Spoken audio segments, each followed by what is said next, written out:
Most people don't believe that you can have a fit, muscular, and lean physique with only 1 hour of training every week. I have a fairly busy life as a doctor, a dad with wife and 2 kids and animals, and we like to get out and do things. So I kind of fell into this training style just out of necessity. When I got tired of neglecting my fitness, this was a great way for me to get back in shape without having to feel like I had to commit my entire life to the gym. So I've been able to make this transition with very little time invested, but with consistency from week to week, month to month over the past year and a half. Now, as a beginner, it's not really necessary to push yourself too hard or have everything as optimal as possible. As long as you're nailing down the basics, you can get a lot of progress just by getting in the gym and sticking with it. As long as you're eating right, getting adequate rest, and challenging yourself in the gym, making sure that you're increasing the weight or increasing the reps and not just doing casual lifts that are easy and not challenging at all, you will see progress. Now, this training style that I'm going to share with you today, I'm not trying to convince you that it is the most optimal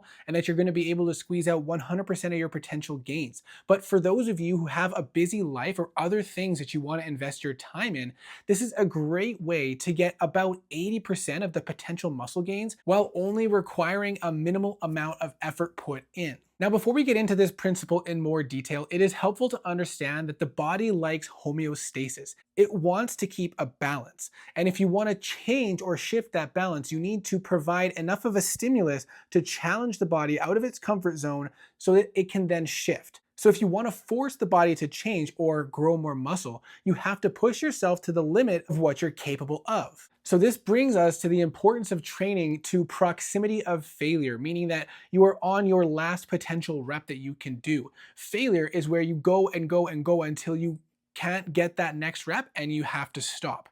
You don't have to train all the way to failure with every set, but as long as you're within 1 or 2 reps of failure so that you know with certainty that next rep would be your absolute last one, that is close enough to provide a significant muscle growth. Now, there are some studies that show that maybe squeezing as close to failure as possible might squeeze out a little extra growth stimulus, but that is also at the cost of more fatigue and more muscle damage, meaning more required recovery time.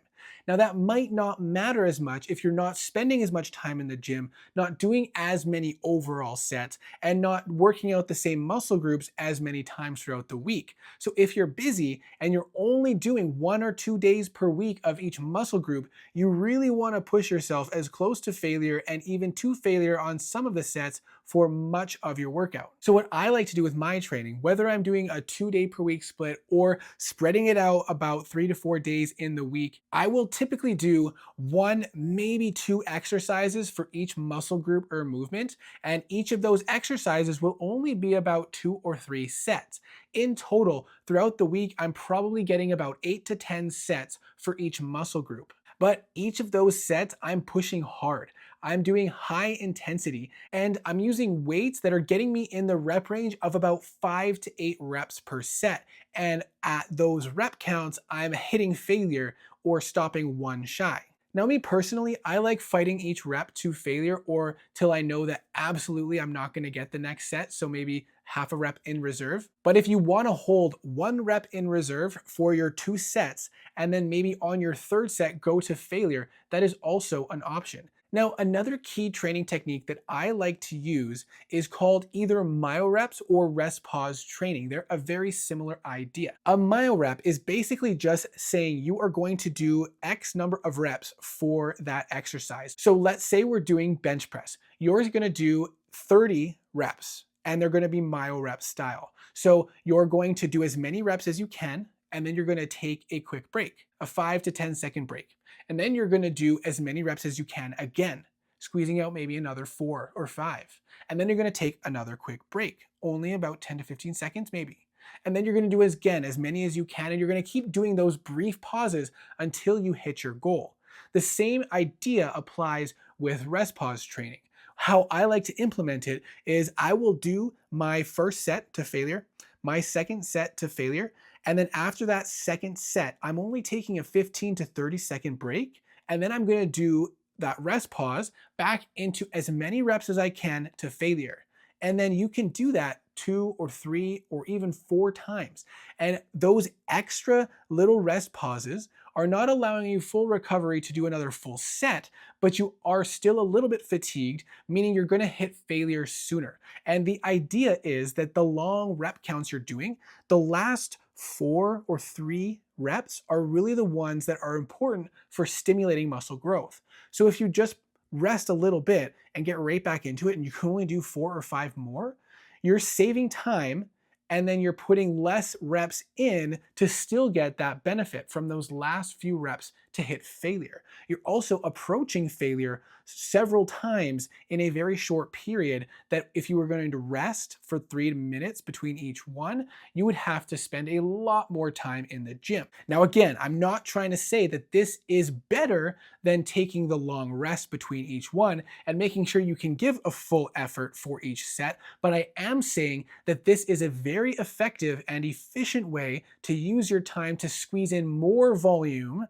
in a shorter period of time, but it does require a lot more effort and it is very fatiguing. Because it's so fatiguing, that's why I prefer to split my workouts into about 4 sessions in the week so that I don't have to do full body training every day, but I can still hit each muscle group twice in a week with only about 30 to 40 minutes of training. Now, if you're an experienced lifter, you're not likely going to see significant progress if you only work out for 1 hour every week. But as a beginner, someone in the first few years of training, if you implement this high intensity training and split up your workout into 2 or 3 days of 20 to 30 minutes each, and you push yourself hard during those sessions, you could see significant progress with muscle growth. Now, I do have some other videos on the channel giving examples of these things and some workout programs specifically applying these techniques. So please go take a look at those and see if it's something you're interested in. And let me know in the comments if this is the training style that you've tried before, whether you liked it or not. Now, another thing to consider is this going to put you at higher risk of injury? And not necessarily, because you don't have to lift very heavy weights. And as long as you're doing an adequate warm-up and using weights that feel comfortable for you, you're gonna approach failure and it should be comfortable. You're gonna take a quick rest, and then the weight is not gonna be any heavier. It's just gonna be harder to move. And as long as you're not feeling any pains or aches, you're not necessarily at higher risk of injury. That being said, if it doesn't feel good to you, definitely don't do it and find a different way to work around it. So I hope this video was helpful. A great way you can support me is hitting that like button below. It's totally free. Subscribe if you're interested in my content and take a look at the video linked above for more helpful information on getting fit, working out, different strategies that you can use to improve your muscle gains or your nutrition.